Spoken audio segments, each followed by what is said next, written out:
자, 국민의힘의 비상대책위원장은 누가 맡게 될까요? 물음표. 이제 국민의힘은 비대위 체제로 가기로 결정이 되었죠. 말 그대로 비상대책위원장입니다. 그만큼 지금 당 상황이 위중하다. 따라서 비대위를 누군가 이끌어야 할 텐데 비대위원장을 두고 설왕설래가 좀 오고 가고 있습니다. 먼저 가장 많이 거론되고 있는 인물은 누굴까요? 영상으로 확인해 보시죠. 민주당은 중대한 불법에 대한 더 관대한 기준을 가지고 있습니다. 샴푸 정도는 세금으로 사도 별거 아니라고 생각하시지 않습니까? 어떤 고위 공직자가 공직 생활 내내 세금 빼돌려서 일제 샴푸 사고 가족이 초밥 먹고 쇠고기 먹었습니다. 그거 탄핵 사유가 됩니까? 이 질문에 답해야 한다고 생각합니다. It's democracy, stupid 이랬다는 거죠? 네. 이게 민주당이다 멍청아. 이렇게 하는 게 국민들이 더 잘 이해하실 것 같아요.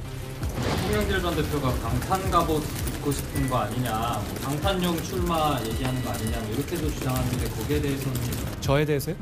송영길 전 대표가 저에 대해서 얘기한 게 분명합니까? 혹시 이재명 더불어민주당 대표에 대해서 얘기하는 거 아니에요?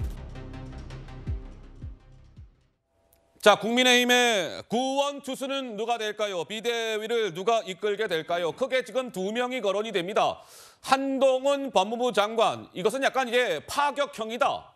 뭐 이런 것이고, 원희룡 국토교통부 장관도 거론이 돼요. 이건 좀 이렇게 안전하게 간다, 안정형이다, 뭐 이런 평가가 나오는데, 글쎄요, 한동훈, 원희룡 이 두 사람 가운데 한 명이 비대위를 이끌게 될 것이다, 이런 전망이 나오는 가운데 한동훈 법무부 장관이 해야 됩니다 라고 주장하는 쪽에서는 이러한 근거를 듭니다. 보시지요. 국민의힘은요, 2012년 총선 당시에 박근혜 비대위처럼 미래 권력을 1순위 전면에 내세워야 합니다. 지금 미래 권력, 글쎄요, 한동훈 장관이 뭐 이제 여론조사에서도 이제 등장을 하고 하니까 미래 권력을 전면에 내세워야 한다. 한동훈 비대위원장으로 가야 합니다. 뭐 이런 것이지요. 서정욱 변호사님 의견은 어떠하실지요? 지금 이제 순차적으로 3명의 위원장을 선임해야 됩니다. 첫째가 이제 비대위원장. 비대위원장. 그다음에 공관위원장. 공천관리위원장. 그다음에 선대위원장. 선대위원장. 역할을 이렇게 잘 분배를 해야 돼요. 예. 저는 이 중에 공관위원장이나 비대위원장은요, 손에 피를 묻히는 자리입니다. 아이고. 굳은 일을 하는, 네. 악한 일도 악역도 담당해야 되는 거예요. 저는 한동훈 장관 그러면 이게 처음부터 너무 과도한 부담을 주는, 예. 오히려 이제 한동훈 장관은 좀 빛나고 광나는 이런 데 역할을 해야 되거든요. 예. 그렇다면 역할 분담으로 저는 오히려 이제 비대위원장은 산전, 수전, 공중전, 지하전 다 겪은 원희룡 장관 이분이 하고 한동훈 장관은 선대위원장을 한다. 이렇게 역할 분담을 하면 좋지 않을까. 제 개인적인 생각은 이렇게 저는 개수당에 추천하고 있습니다. 그러니까 서정욱 변호사님의 의견은, 자, 그래픽 좀 지금 그냥 놔둬주시지요. 자, 원희룡 국토교통부 장관이 산전수전을 겪은 정치인이니까 비대위를 이끌고 한동훈 법무부 장관은 바람을 확확 불러 일으키는 선대위원장을 맡는 게 어떨까요? 이런 의견을 주신 것이지요. 자, 이준석 전 국민의힘 대표도 오늘 오전에 한 라디오 방송에서 이제 인터뷰를 했는데, 한동훈 비대위원장 설과 관련해서 이준석 전 대표는 뭐라고 이야기를 했을까요?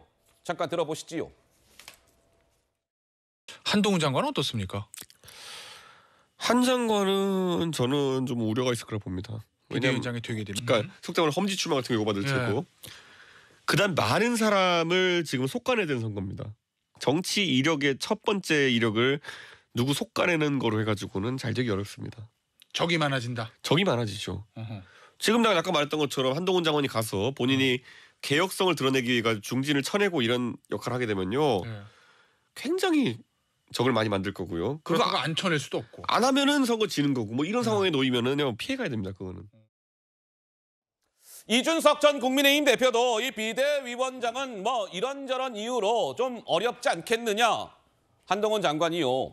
뭐 그런 취지로 이야기를 했는데 조승현 부위원장님 상대당 이야기이긴 합니다만 국민의힘에서 거론되고 있는 한동훈 비대위원장설에 대해서 무슨 말씀을 주시겠습니까? 조금 전에 말씀이 나온 것처럼 손에 피를 묻히는 것 이거에 대해서 우려를 표현하셨는데 근데 사실 이미 손에 피를 많이 묻혔기 때문에 그거는 큰 문제가 안 될 거라 보고 손에 피를 묻히더라도 제대로 된 혁신을 한다. 예컨대 지금까지처럼 야당만 선택적으로 수사를 한다든지 김건희 여사 주가 조작, 고속도로 의혹 이런 걸 수사 안 하고 이런 식으로 한다면은 똑같은 모습을 보여주겠지만 만약에 한동훈 장관이 손에 칼을 쥐고 윤석열 대통령이라든지 김건희 여사에 대해서도 엄정하게 칼을 만약에 댄다면은 그게 사실 민주당 입장에서는 가장 우려할 만한 시나리오이고 그렇게 했을 경우에 정말 전 국민적인 스타로서 도약할 수 있을 거라고 보여지는데 그러긴 쉽지가 않겠죠. 왜냐하면 검사 동일체 원칙이 있기 때문에 검사는 제 식구를 절대 치지 않지 않습니까? 그래서 그거는 기대 안 되는데 다만 이제 선거를 지휘했을 때 고도의 정무적 판단을 해야 되는 자리입니다. 그러니까 어떻게 보면 규범과 현실 사이에서 그리고 기득권 유지와 혁신 사이에서 종합적인 판단을 해서 그거에 결정을 하고 정무적 판단을 해야 되는데 그러기에는 한동훈 장관 캐릭터가 안 맞지 않나 이런 생각이 들기 때문에 대변인을 한다면 참 잘할 것 같다는 생각이 듭니다. 대변인을 하면 오히려 잘할 것 같다. 그런데 그 피를 묻히다고 하는데요. 피도 이게 두 가지 피가 있는 거예요. 두 가지 피. 이제까지 묻힌 거는 이제 적군의 피입니다. 어허. 이재명 대표를 영장을 친다든지 적군의 피. 근데 이제부터 묻혀야 될 피는 아군의 피입니다. 아이고. 아군을 이게 친해야 되잖아요, 공천에. 따라서 이게 전혀 다른 차원의 피다. 이 말씀드립니다. 자, 한동훈 법무부 장관의 활용법이라고 해야 될까요? 그러니까 분명한 것은 그런 것 같아요. 한동훈이라는 인물을 내년 4월 총선에서 국민의힘은 여당은 어떤 식으로든 중요한 미션을 맡긴다. 이것은 뭐 정해진 것 같지요. 비대위원장을 할지 뭐 선대위원장을 할지 이 부분에 대한 선택만 남은 듯한데 한동훈 법무부 장관 최근에 이런저런 행보 속에서 이러한 모습이 자주 연출된 바가 있었지요. 잠깐 보시죠.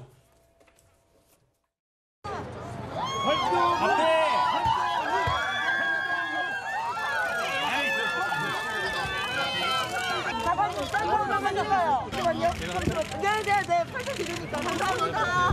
소개를 하고. 장관님 저도요. 잘생겼다. 응원합니다.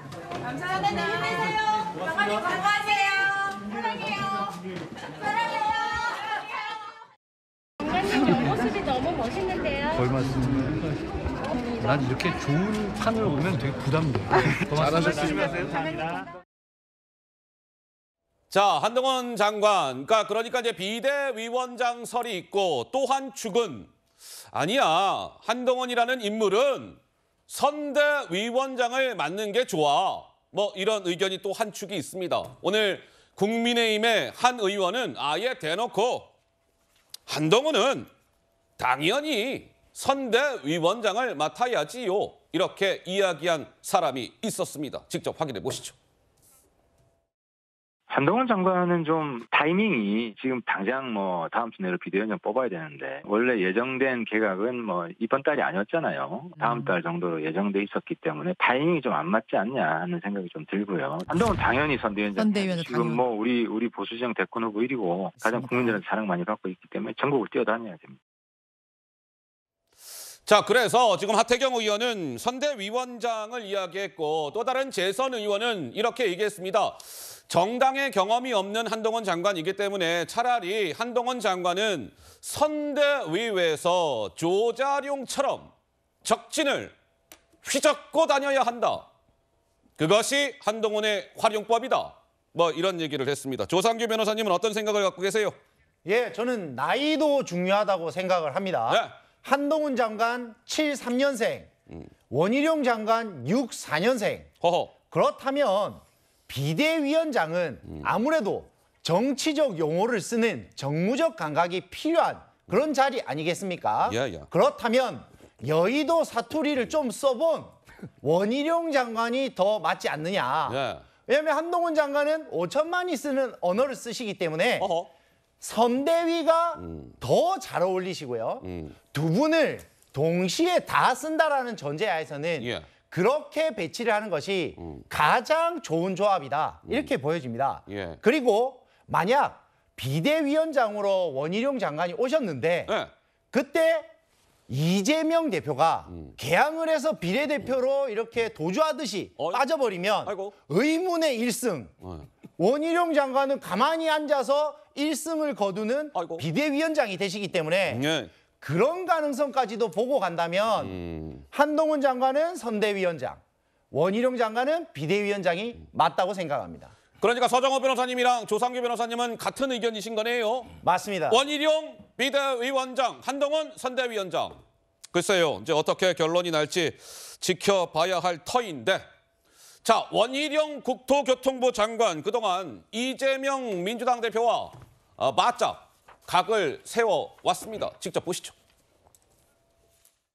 이재명은 성남시장 되기 전부터 음주운전, 검사 사칭 뭐 다 해가지고 계속 재판을 늘 서너 개씩 받고 있었어요. 구속도 됐었고 이 사람하고 돈 먹으면은 뒤탈이 없겠다라는 확신들을 가졌던 것 같아요. 현행범 체포로 이재명을 감옥으로 압송하는 그 역사의 현장에 옆집 쓰레기를 치우는 환경 정화 운동의 대드라마를 제가 앞장서겠습니다. 저는 장관직을 걸 뿐만 아니라 정치 생명을 걸겠습니다. 민주당이 제기한 현재 의혹들이 근거가 없고 무고임이 밝혀진다면 민주당 간판 내리십시오. 자, 이재명 대표 민주당 간판 걸고 붙읍시다. 자, 그래서 원희룡 장관과 관련해서 한 국민의힘 의원은 자, 원희룡 장관은요. 이재명 대표를 잡겠다고 험지 출마한다고 한 점도 높이 평가할 만합니다. 인천 계양을을 얘기하는 거예요. 그러면서 원희룡 장관은 여러모로 무난한 카드입니다. 국회의원 3번 했죠. 당 지도부도 역임했죠.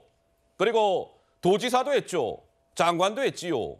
뭐 이런 여러 가지로 여러모로 경험도 많고 무난한 카드다. 뭐 이런 의견이 나오는데요. 글쎄요. 비대위원장을 누가 맡게 될지 아마 주말 사이에는 어느 정도는 아마 가닥이 잡힐 듯하니 지켜보도록 하겠습니다.